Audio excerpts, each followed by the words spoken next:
Well, greetings, Blade Gang. This old sword back with you once again. And I've got a unique and interesting knife today. I'm going to call it a Wharncliffe Chameleon. It is called the Horn.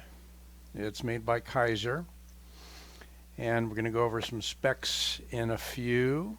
And I'm also going to share a somewhat hidden feature with you of this interesting knife. So the first thing you're going to notice is it's got that wonderful file-like jimping, a good run of it on the spine of the blade. It's got a thumb opening hole and spidey flick hole. It has a switchable clip, which is deep carry, and lo and behold, they gave us flathead screws, countersunk screws. We've got a lanyard hole, just kind of going over the stuff that isn't going to be in the specs. It is a wonderful natural sort of brown linen micarta, and the whole knife is extremely light, and we'll get to the weight in a moment. I'm going to call it a Wharncliffe. You might want to call it a Wharncliffe slash sheep's foot because of that interesting little drop that it makes right at the very end. So you have a little less of a point, but at the same time you've got a very usable point. Action is really incredible. Smooth and on bearings. This one came from Amazon, by the way. So there's your flipper tab. There's your thumb opening. There's your middle finger flick. Effortless. You got to get it a little over that detent hump, and pretty much drops shut. It's a light blade, so it isn't going to do a heavyweight drop shut, but it is extremely smooth, quick opening. You can fail it, but I don't find that to be a fault. I mean, unless you're trying to fail it, it isn't going to fail. It's going to open every time. Thumb hole is such that you can roll it out. And just look at that interesting drop that it makes from the back of the spine, like a ski slope, right down there. Got a high enough grind and a thin enough stock that it is quite sharp. And if I can think of it before we conclude, we'll do a cutting test. If not, you're going to need to take my word.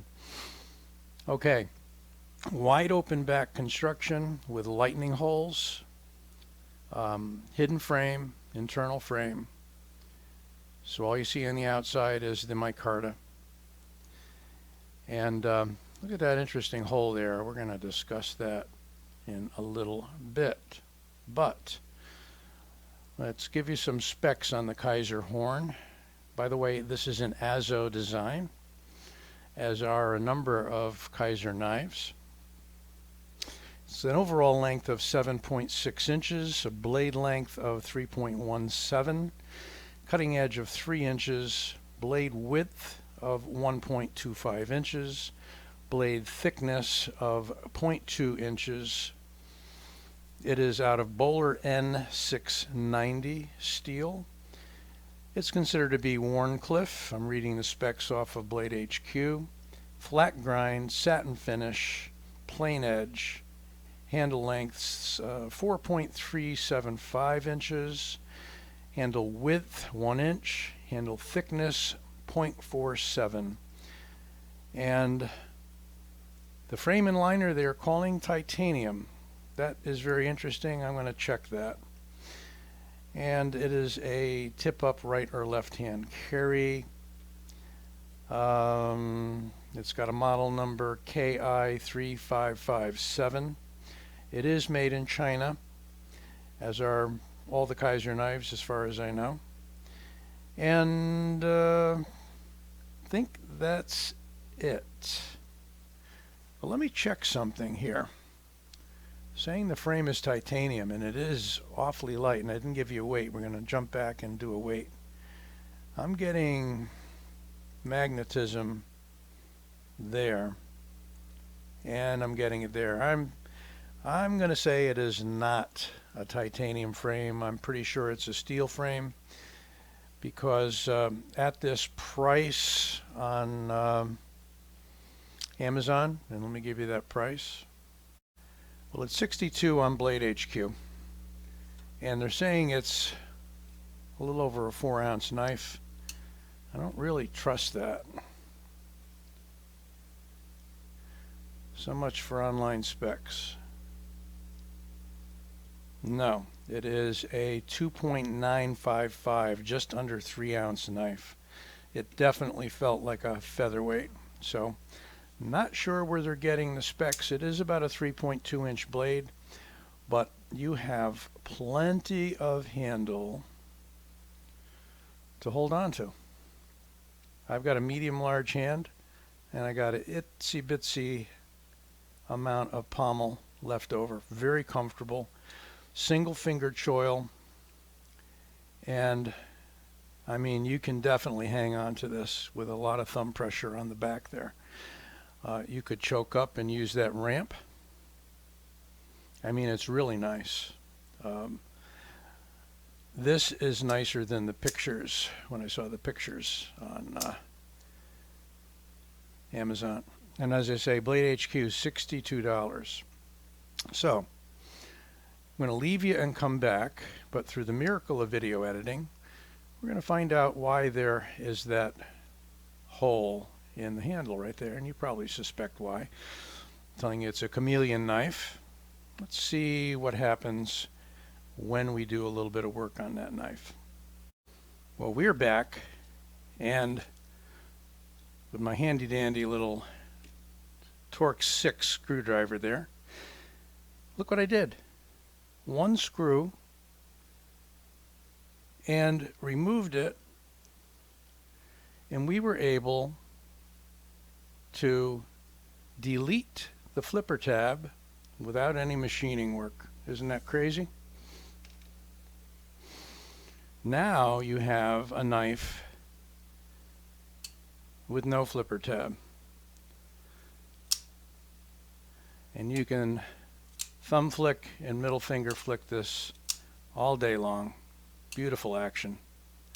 Roll it out if you wish. So you're missing the extended guard there, but the finger choil definitely does the job. But how about that? A Chameleon-like knife where you can have the flipper tab on there or not have it on there. And by the way, that tab is on there very solidly because of the way that it more or less dovetails in. Dovetail isn't the right word, I know. When we're working with wood, there's a different term, and I'm sure you'll tell me what it is, but that machined out part mates the machined out part on the tang of the knife, and you get a very solid fit. It isn't going anywhere, even with just the one screw in there. So crazy, huh? That is the Kizer horn. Let's do a quick comparison with, of course, Benchmade Griptilian. Longer handle on the Griptilian, longer blade, but we knew that. Benchmade Freak, bigger knife. And since I'm carrying it today, we'll do a comparison with something a little different. So there is my ZT, and I always forget the ZT numbers. It's the 0630. It's an Emerson design. And yes, it's smaller than the ZT. But it's not a small knife. It's the interesting thing. I mean, it holds beautifully. It's contoured. Look at the contour on those scales. Almost looks like wood. I mean, this is in my cart that looks strangely like a piece of pine or maybe maple or what have you. Love the fact that the deep carry clip has got the flathead screws. Open back construction. Weight relieving, under 3 ounces, and it's a Chameleon. You can go with or without that flipper tab. Hope you enjoyed this review. Don't forget to give it a like and subscribe if you haven't already. This old sword, signing out.